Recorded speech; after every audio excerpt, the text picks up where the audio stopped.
Your communists are always over there talking about building some society based on to each according to their needs and equity for all. But that is just completely unrealistic. Humans are forever greedy and selfish. Can you explain to me how you communists intend to overcome human nature? There is no such thing as an internal transcendent human nature. Every form of so-called human nature is simply a specific appearance manifested by specific social conditions. Don't give me that abstract jargon I can't understand. Do you dare let me subject to you a round of interrogation? I will ask you questions and you can only answer yes or no. Fine, go ahead. Okay, first question. If a creature's nature is such that it doesn't know how to avoid danger or acquire resources for itself, it is highly likely to be eliminated by natural selection. Yes, that's right. Second question. Creatures that manage to survive long-term evolution must have evolved a nature that seeks advantage and avoids harm, correct? Correct. Good. Third question. Humans are a type of biological creature, so they also possess this nature of seeking advantage and avoiding harm, correct? Correct. Humans indeed seek advantage and avoid harm. Good. Fourth question. Any group has a tiny minority of exceptions, but these exceptions do not affect the judgment of the whole, correct? Correct. Excellent. So the conclusion is your so-called communism, which requires us to be unselfish, to distribute according to need, and not to hoard or grab, is fundamentally anti-human nature. It is impossible. It is a pure fantasy utopia, correct? Incorrect. Look at you. Once I stop you from using sophistry, all you have led is stubborn denial. Every step above logically led to the conclusion, and you refuse to admit it. That is why Marxist is just something people use to deceive themselves after failing logic class. What's the rush? You finished your interrogation. Can I ask a few questions now too? You can. Just ask. Okay, my first question is, in your view, seeking advantage and avoiding harm is human nature, and no matter what, humans must seek advantage and avoid harm, correct? Correct. In other words, let's hypothesize a society. Although it claims to be aligned with human nature, everyone lives miserably in it. Meanwhile, there is another society that looks anti-human nature on the surface, but everyone actually lives better. According to your theory of human nature, people would definitely choose this new society, correct? No, wait, what do you mean? What is the point of this hypothetical question? You want to talk about logic, so I'm talking logic with you. Logically speaking, you first have to prove that communist society everyone lives miserably, and in a capitalist society most of the people lives well, before you can argue that our natural instinct to seek advantage will prevent us from developing into a communist society, right? Now, please begin your argument. Your so-called communism is anti-human. You want people to work based on interest and distribute based on need. Isn't that just raising lazy people? No one will work. Everyone will try to grab more and hoard more. Precisely because everyone seeks advantage and avoids harm, your system has no basis in human nature. Have you never been to a courier station to pick up a package? Look at how many Western vloggers come to China and are amazed. They see piles of packages just thrown on the ground, or people leaving wallets and laptops in mall for hours, only to come back and find them untouched. They marvel at high moral quality of the Chinese people. Why aren't you talking about human nature now? Why aren't you talking about hoarding more and seeking advantage? Why didn't your human nature compel you to steal these packages? See, now you're switching concepts again because we have surveillance and laws. We know that getting locked up for stealing a small item isn't worth it. Doesn't that precisely prove that human nature is essentially a calculation of pros and cons? Humans only make choices where pros outweigh the cons. This doesn't deny your human nature theory, it actually proves it. So, thank you for helping me prove this. As long as distribution according to need allows everyone to acquire more, and not doing so causes greater harm, then according to your definition of human nature, everyone will actively choose to build and defend a communist society. Congratulations, you've finally thought it through, comrade. Who's your comrade?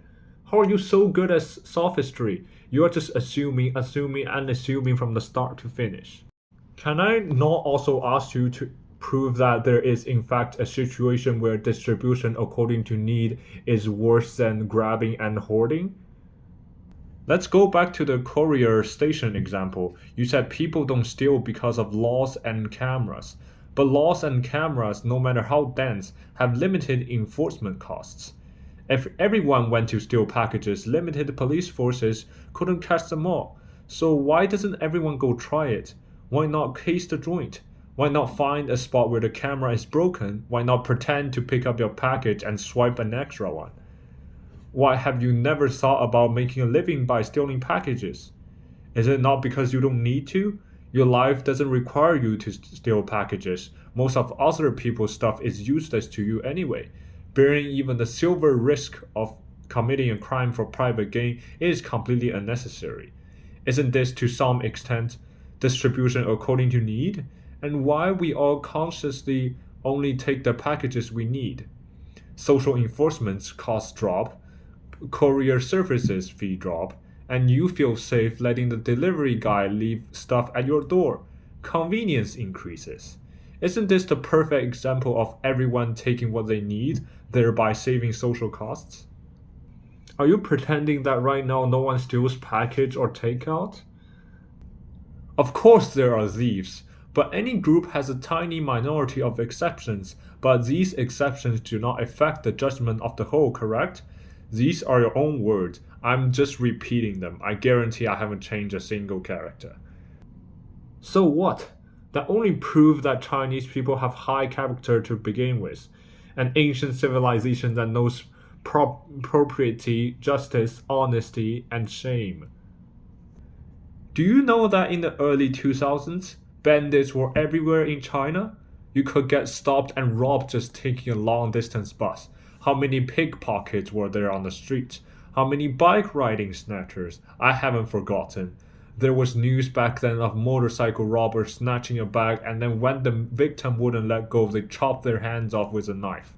Back then, people said Chinese people were disunited in their bones.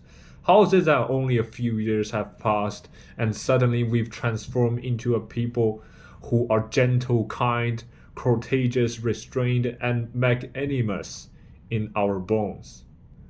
Human nature, national character, this essence, that essence, these are merely characteristics specified manifested by certain historical conditions and social environments.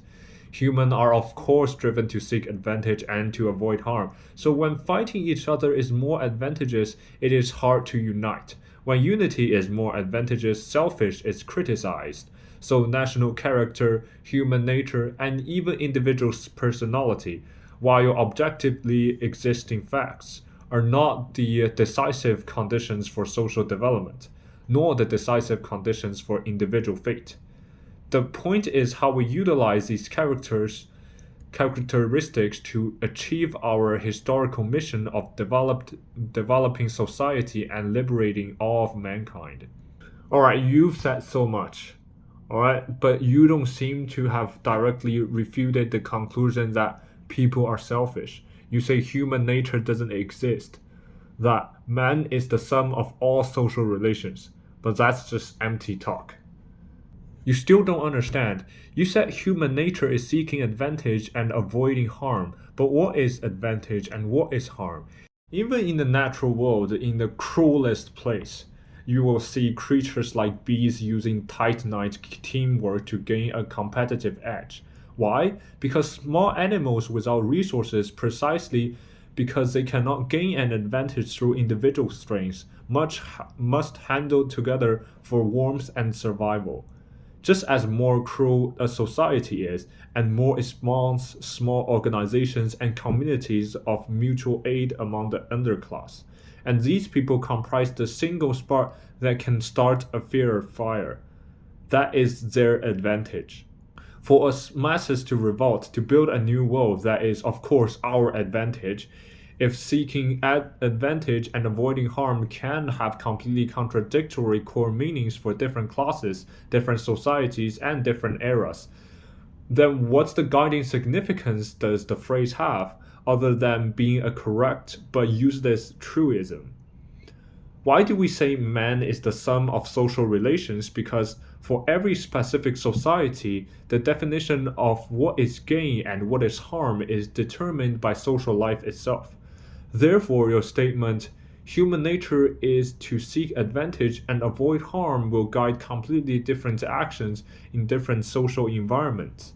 This sentence can only be a retrospective judgment. It can only be used after an era has passed, to look back and say, oh, he did that back then because what he did aligned with human nature. If a prophecy is always ambiguous beforehand and can only serve to say, so that's what the prophecy meant afterwards, what uses does such a sentiment have other than swindle people out of their trust and money? So we Marxists never study human nature. It's not because humans lack characteristics. It is because for us the important thing is to not look into the past and explain the world, but to look into the future to change it.